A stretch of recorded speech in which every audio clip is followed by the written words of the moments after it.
जी अस्सलाम वालेकुम। Organic chemistry का हमारे पास आज 9वां लेक्चर है और इस लेक्चर में हमने एक एलिमिनेशन का चैप्टर स्टार्ट करना है। तो जी हमसे स्टार्ट ओके जी। Elimination reaction. In elimination reaction होता क्या है जी, हमेशा एक लीविंग ग्रुप लीव करता है और जब वो लीव करता है तो अपने वो जो साथ वाला कार्बन होता है उसके अंदर से एक हाइड्रोजन लीव करता है, जिसकी वजह से दोनों के अंदर आपके पास एक डबल बॉन्ड बन जाता है, जिसको हम कहते हैं बीटा एलिमिनेशन कहते हैं। ठीक है, जैसे ये देखें आपके पास सी डबल बॉन्ड OOH। ठीक है, ये आपके पास एक फंक्शनल ग्रुप लगा हुआ है। इस फंक्शनल ग्रुप के जो साथ वाला कार्बन होगा जहाँ से वो अटैच है आपके पास, ठीक है जी, ये अल्फा है और उसके जो साथ वाला है वो बीटा है। तो आपका तो एक पूरा लिविंग ग्रुप लीव कर गया और साथ में बीटा में से आपके पास हाइड्रोजन लीव कर गया। ठीक है, तो यहाँ पे डबल बॉन्ड बन जाएगा आपके पास, इसको हम कहते हैं जी बीटा एलिमिनेशन। ठीक है, beta elimination reaction occurs when two groups are lost from adjacent atoms. Adjacent मतलब साथ साथ, ये आपस में एडजेसेंट हैं। ठीक है जी, and form a new double और triple bond. But in alpha elimination के अंदर क्या होता है कि भाई अल्फा से आपके पास लिविंग ग्रुप भी लीव कर गया और अल्फा से आपके पास हाइड्रोजन भी लीव कर गया। ठीक है, तो इन दैट सेंस आपके पास कार्बीन बन जाएगी। कार्बीन क्या होगा जी, कार्बन। ठीक है जी, आपके पास उसके दो बॉन्ड होंगे, उसके ऊपर दो इलेक्ट्रॉन फ्री हो जाएंगे आपके पास।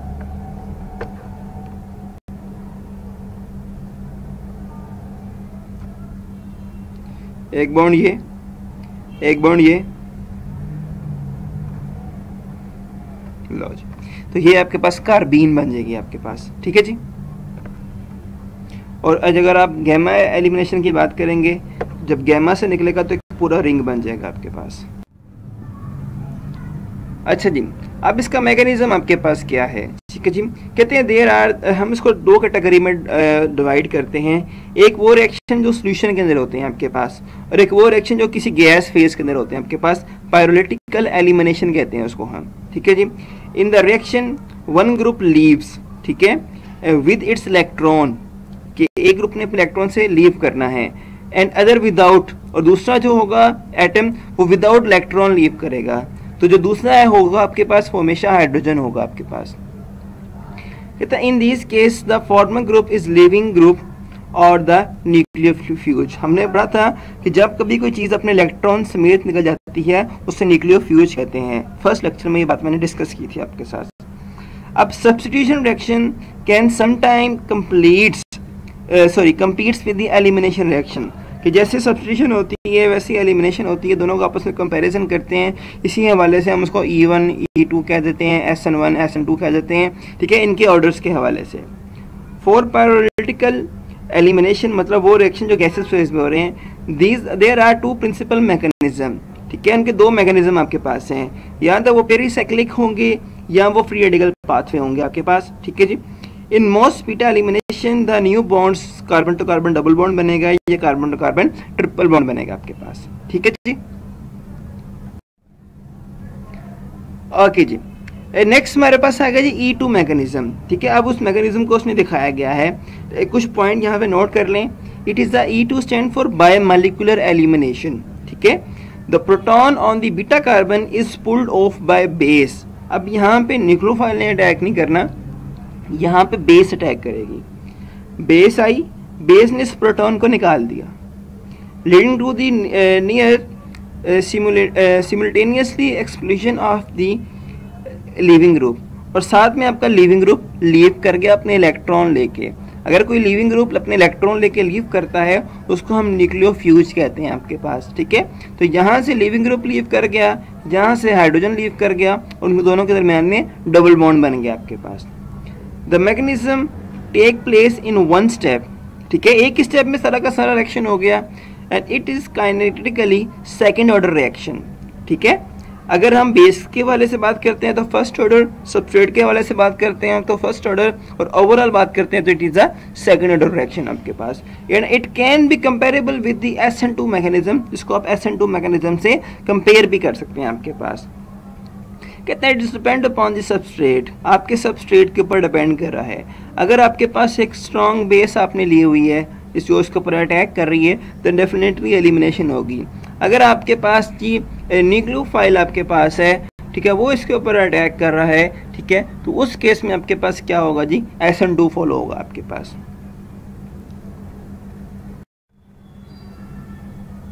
अच्छा जी, अब E2 की मैकेनिज्म के एविडेंस क्या क्या आपके पास थे, ठीक है जी, कहते हैं as will be illustrated in the examples E2 mechanism is stereo specific. Stereo specific वो होते हैं आपके पास जिनकी स्ट्रक्चर तो सेम होती है मगर उनकी आपके पास जो ज्योमेट्रिकल अरेंजमेंट होती है आपके पास वो चेंज होती है आपके पास, ठीक है जी, जैसे सिस एंड ट्रांस पढ़ते हैं आप लोग। द 5 एटम इन्वॉल्व, ठीक है जी, इन द ट्रांजिशन स्टेट। अब 5 एटम कहते हैं इन्वॉल्व होते हैं, कैसे भला, देखें जी, ये कार्बन है, ये एक एटम, ये हाइड्रोजन, ये एक, 2 हो गए, ये कार्बन 3, इसका लिविंग ग्रुप 4, ठीक है, और जिसने अटैक करना है वो 5, तो 5 चीजें आपके पास ट्रांजिशन स्टेट के अंदर एक ही प्लेन के ऊपर एक्ट कर रही होती हैं आपके पास। The H and X may be trans to one another, ठीक है जी, with dihedral angle of 180। Dihedral कहते हैं जब किसी दो फेजेस के दरमियान में एंगल बनता है। अब X की फेज नीचे है, H की फेज ऊपर आपके पास है, तो दोनों में जो अगर आप एंगल बनाए, ठीक है ना, तो टोटल एंगल आपके पास है, एक फेज ऊपर एक फेज नीचे, तो 180 का एंगल बन जाता है आपके पास। या वो सिस हो सकते हैं आपके पास, मतलब दोनों फेसेस आपके पास क्या हो सकती हैं, सेम हो सकती हैं। ये भी सीधी फेज है, ये भी सीधी फेज है, ठीक है, दोनों फेज एक ही तरह की है, तो दोनों में एंगल भी कोई नहीं बनेगा, सो दैट्स व्हेन का एंगल कितना हो जाएगा, 0 हो जाएगा। Conformation A is called the anti pre planar, ठीक है जी, and this type of elimination in which H and X departs in the opposite direction. अगर H और X ऑपोजिट डायरेक्शन से अपार्ट होंगे, निकलेंगे, तो वो कौन सा हो जाएगा, एंटी प्री प्लेनर, ठीक है। और अगर आपके पास H और X, ठीक है जी, आपके पास क्या है जी, डाईहेड्रल एंगल कितना है, 0 सिस फॉर्म के अंदर है, अगर यहाँ से वो निकल रहे हैं आपके पास, तो it is called the syn periplanar आपके पास, ठीक है, इसे कहेंगे सिन एलिमिनेशन कहेंगे आपके पास, ठीक है। तो ये 2 बातें याद रखिएगा।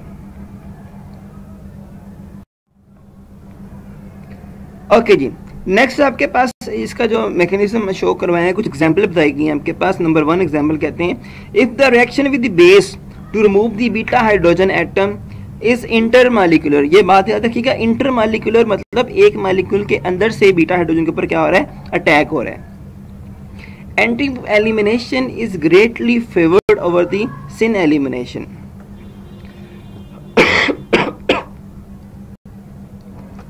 तो वहां पे आपके पास क्या हो रहा होगा जी, एंटी एलिमिनेशन होगी ऑपोजिट साइड से, ठीक है, और सिन एलिमिनेशन को कम प्रेफरेंस मिलेगी।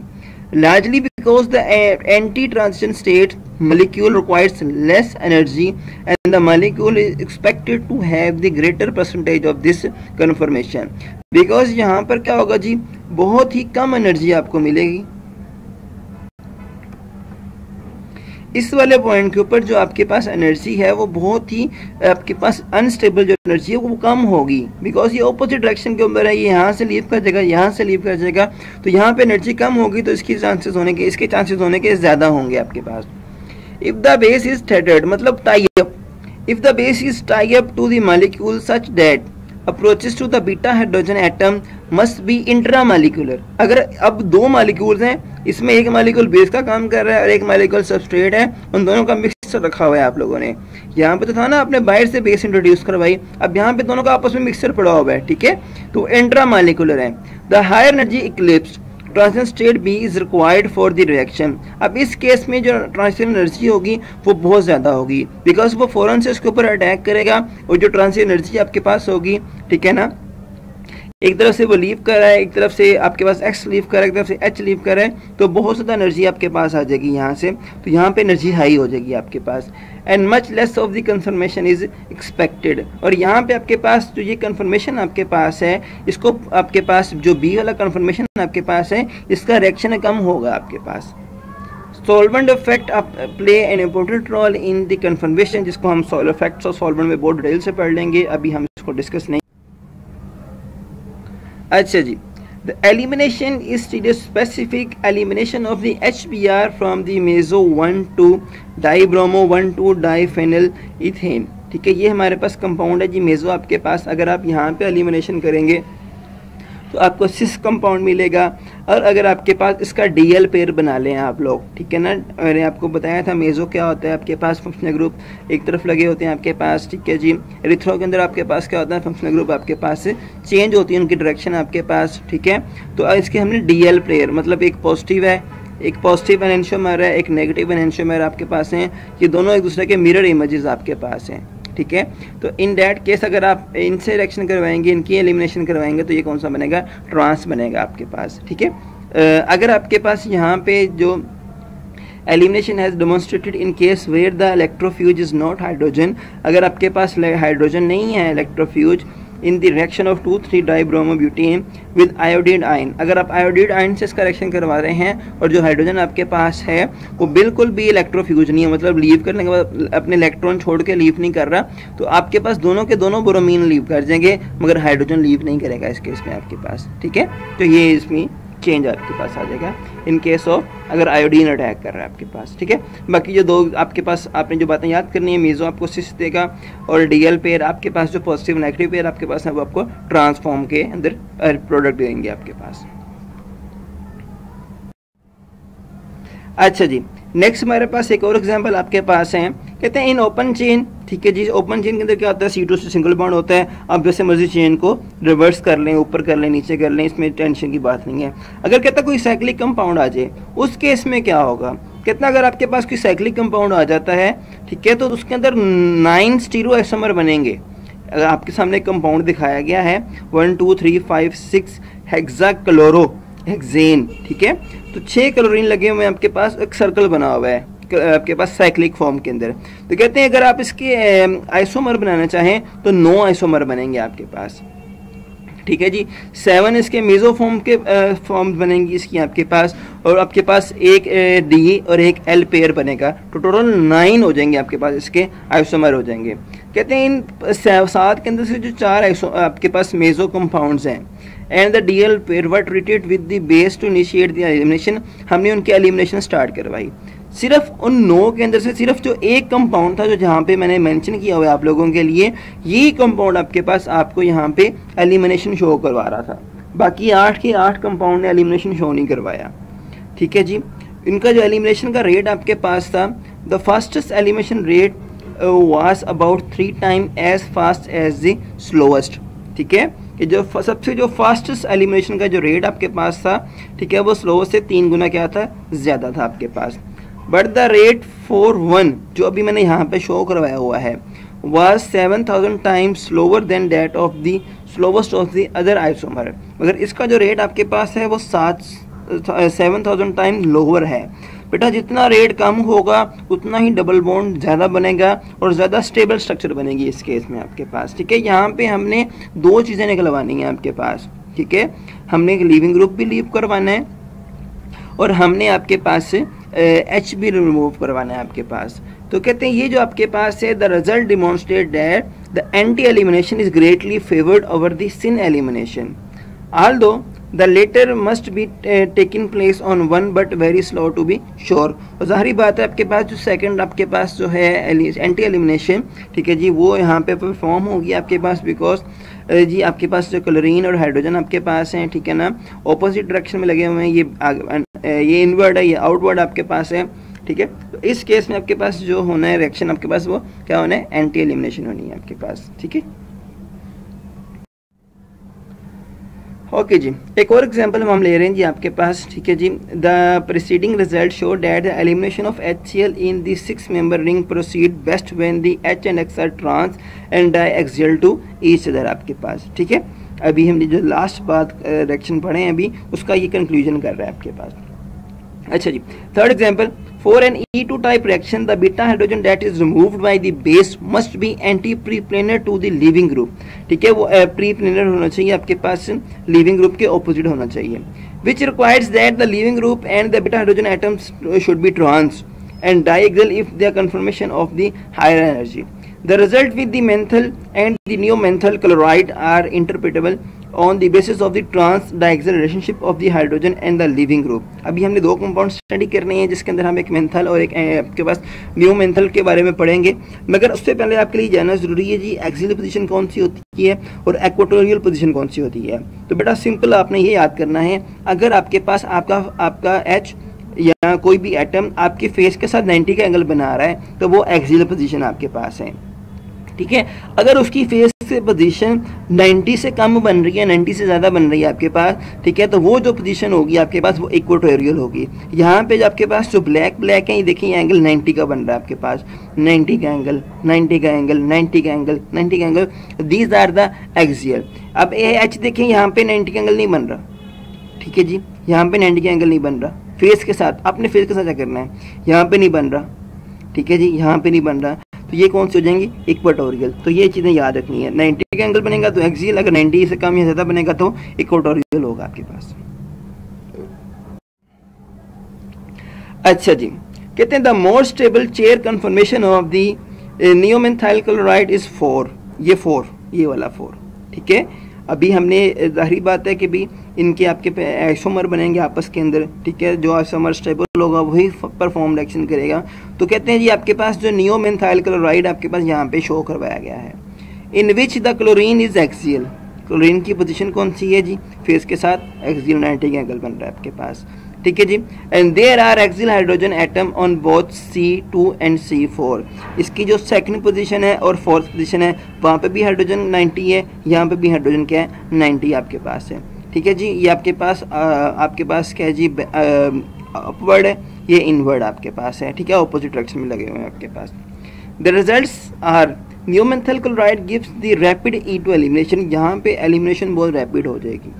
And the alkene produce the predominantly 6/5 ratio, यहाँ पे जो प्रोडक्ट बनेगा 75% स्टेबल प्रोडक्ट बनेगा, और according to the Zaitsev rule. Zaitsev rule ये कहता है द मोस्ट सब्स्टिट्यूटेड प्रोडक्ट, यहाँ पे सब्स्टिट्यूशन ज़्यादा होगी वो प्रोडक्ट ज़्यादा स्टेबल होगा आपके पास, ठीक है। जिसके और भी प्रोडक्ट बनेंगे मगर यहाँ पे सब्स्टिट्यूशन ज़्यादा आपके पास है। देखिए यहाँ पे भी सब्स्टिट्यूट हुआ हुआ है, यहाँ से भी सब्स्टिट्यूट हुआ हुआ है, यहाँ से भी हुआ हुआ है, यहाँ से भी सब्स्टिट्यूट हुआ हुआ है। तो जितना ज़्यादा वो सब्स्टिट्यूट हो रहा होगा उतने ही उसके प्रोडक्ट क्या बनेंगे, ज़्यादा। सिंपल आप कह लें अगर कार्बन के साथ कम हाइड्रोजन लगे होंगे वो प्रोडक्ट ज़्यादा स्टेबल होगा, ठीक है। आपने वो प्रोडक्ट चेक करना है जहाँ पे डबल बॉन्ड हो और उसके इर्द गिर्द कार्बन की तादाद क्या हो, कम हो आपके पास। यहाँ पर अगर कार्बन की तादाद करते हैं तो एक बॉन्ड तो ये बना हुआ है, एक ये बना हुआ है, एक ये बना हुआ है, ये यहाँ पे हाइड्रोजन है ही कोई नहीं, मतलब ये हाईली सब्स्टिट्यूटेड कंपाउंड बना हुआ है आपके पास, ठीक है। तो जितना ज़्यादा सब्स्टिट्यूटेड होगा उतना ही ज़्यादा वो क्या होगा, स्टेबल होगा आपके पास। और अगर बात करते हैं जी आपके पास मेंथल क्लोराइड की, तो यहाँ पे जो एलिमिनेशन आपके पास है वो स्लोअर होगी आपके पास, ठीक है। यहाँ पे एंटी जेटसिव रूल लगा हुआ है। देखिए इस दोनों का प्रोडक्ट, ये दोनों आपके पास मेंथल क्लोराइड है, इनका प्रोडक्ट ये बनता है, ये डबल बॉन्ड है, यहाँ पे कार्बन के हाइड्रोजन चेक कर लें, कार्बन कार्बन 2 बॉन्ड और ये 3 बॉन्ड, और साथ में फिर चौथा बॉन्ड किसका होगा, हाइड्रोजन का। तो यहाँ पे एक हाइड्रोजन लगी हुई है, यहाँ पे भी एक हाइड्रोजन लगी हुई है, ठीक है, मगर यहाँ पे कोई हाइड्रोजन नहीं थी तो ये ज़्यादा सब्स्टिट्यूटेड था, ये कम सब्स्टिट्यूटेड आपके पास है। इट्स मीन डैट इसने कौन सा रूल फॉलो किया है, anti Zaitsev rule. It is slow because the unfavorable conformation 2 must be achieved before the elimination। 3 आपके पास 2 में कन्वर्ट हो जाएगा आपस में, ये इंटर आपके पास कन्वर्टेबल है, यहाँ पे डबल एरो लगाया गया आपके पास जो शो कर रहा है, ये आपस में क्या है जी, इंटर कन्वर्टेबल आपके पास है। द एक्सियल पोजीशन आपके पास प्रोडक्ट 5 के अंदर जो चेंज होगी जिसकी वजह से इसका प्रोडक्ट भी क्या हो जाएगा, चेंज हो जाएगा, आपको ये 5th वाला प्रोडक्ट मिलेगा आपके पास, ठीक है जी। क्लियर होगी ये बात। लो जी अगली एग्जाम्पल। अच्छा जी, इस एग्जाम्पल के अंदर आपके पास anti elimination also occur in the formation of the triple bonds. वो ट्रिपल बॉन्ड की फॉर्म में भी बन सकती है आपके पास। यहाँ पे कार्बोक्सिलिक एसिड दिखाया गया है क्लोरीन के साथ, ये क्लोरीन यहाँ से रिमूव कर रहा है, यहाँ से हाइड्रोजन रिमूव करेगा आपके पास, और you have the triple bond. इस केस के अंदर आपके पास ट्रांस एंड आपके पास isomer react 50 times faster than the cis compound, ठीक है। अगर ट्रांस की फॉर्म के अंदर होगा तो वहाँ पे रिएक्शन का रेट ज़्यादा होगा, ठीक है, उसने ज़्यादा जल्दी रिएक्शन कर लेना है। अगर आपके पास वो सिस फॉर्म के अंदर होगा तो वहाँ पे आपके पास एनर्जी बहुत ज़्यादा बन जाएगी आपके पास, ठीक है, जो रिएक्शन को प्रोसीड नहीं करवाने देगी आपके पास, ठीक है। हम पढ़ते हैं ना एक्टिवेशन एनर्जी, तो सिस वाले फॉर्म में एक्टिवेशन एनर्जी बहुत ज़्यादा हो जाएगी आपके पास। जितने वो एक दूसरे के ऑपोजिट होंगे उतना दोनों को दोनों तरफ से निकालना हमारे लिए हो जाएगा, आसान हो जाएगा आपके पास। यही चीज़ें आपने उसके अंदर पढ़ी हैं, नेबरिंग ग्रुप के अंदर भी यही पढ़ा है आप लोगों ने। अच्छा, अब कुछ डिस्कशन कर लेते हैं सिन एलिमिनेशन के ऊपर। ज़ाहिरी बात है दोनों के दोनों कंसेप्ट हैं, तो दोनों कहीं ना कहीं तो यूज़ होते होंगे आपके पास, ठीक है। तो ड्यूटेरेटेड ड्यूटेरियम हमारे पास हाइड्रोजन का एक आपके पास आइसोटोप है। Norbornyl bromide give 90% of the product containing non deuterium, similar result were obtain, ठीक है जी। आप देखें हमारे पास X है आपके पास लिविंग ग्रुप, ठीक है जी। अब इसके ऑपोजिट तो ये वाला H आ रहा है, मगर ये H रिमूव नहीं हो रहा आपके पास, ये ड्यूटेरियम आपके पास रिमूव हो रहा है आपके पास, ठीक है। तो it perform the bicyclo compound आपके पास बन रहा है। In this case the XOX group can not achieve a dihedral angle of 180, यहाँ पे 180 का एंगल नहीं बन रहा, ठीक है, मतलब वो ट्रांस नहीं हो रहे आपके पास। Endo beta hydrogen because of the rigid structure of the molecule का स्ट्रक्चर बहुत रिजिड आपके पास है, ये कन्फर्मेशन नहीं बना सकता। The dihedral angle is 120 syn elimination with the dihedral angle of 0 is clearly performed to anti elimination, ठीक है जी। अब यहाँ पे कौन सी एलिमिनेशन हो रही है जी, सिन, मगर एंटी नहीं हो रही है आपके पास। तो एक तो स्ट्रक्चर रिजिड आपके पास है, 180 का एंगल नहीं बन रहा आपके पास, सो दैट्स पे आपके पास ये क्या होगा, सिन को परफॉर्म करेगा। अच्छा, यहाँ पे एक और मॉलिक्यूल दिखाया गया है, मॉलिक्यूल 8, इस हवाले से is particularly graphic example of the need for the planar transition state. In 8, each chlorine has the adjacent hydrogen, chlorine का adjacent hydrogen, ठीक है। एंड फोर्सेस का एंगल कितना बन रहा है, 120, 180 नहीं बन रहा। And elimination of HCl from 8 is much slower than from the corresponding non bridge compound. एक नॉन ब्रिज कंपाउंड बनेगा आपके पास इसकी फॉर्मेशन के अंदर। Note that in elimination from 8 is even less likely than anti elimination, ठीक है। Anti elimination से इसकी जो सिन एलिमिनेशन है वो कम होगी। Syn elimination can take place from the trans isomer of the 8, अगर ये अपने आपको ट्रांस आइसोमर के अंदर कन्वर्ट करेगा तब जाके इसकी आपके पास क्या होगी, एलिमिनेशन होगी, अदरवाइज इसकी एलिमिनेशन नहीं होगी आपके पास, ठीक है।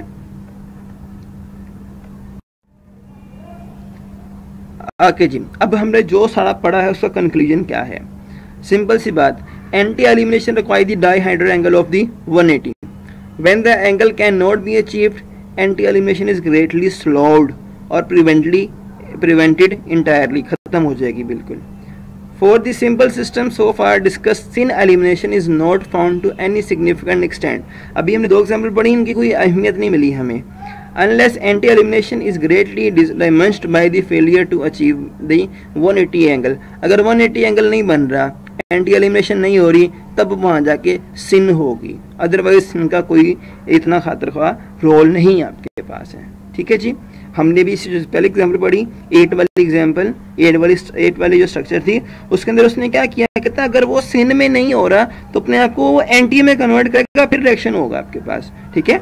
तो अगर एंटी नहीं हो रहा तो फिर सिन होगा आपके पास, मगर प्रेफर किसको किया जाता है, एंटी एलिमिनेशन को, उससे का रेट क्या होता है, ज़्यादा होता है आपके पास। आई होप कि आपको लेक्चर आज का समझ आ गया होगा। फिर भी कोई क्वेश्चन हुआ तो आप मुझसे फ़ौरन पूछ सकते हैं जी। ओके जी, अल्लाह हाफिज़, अपना ख्याल रखिएगा।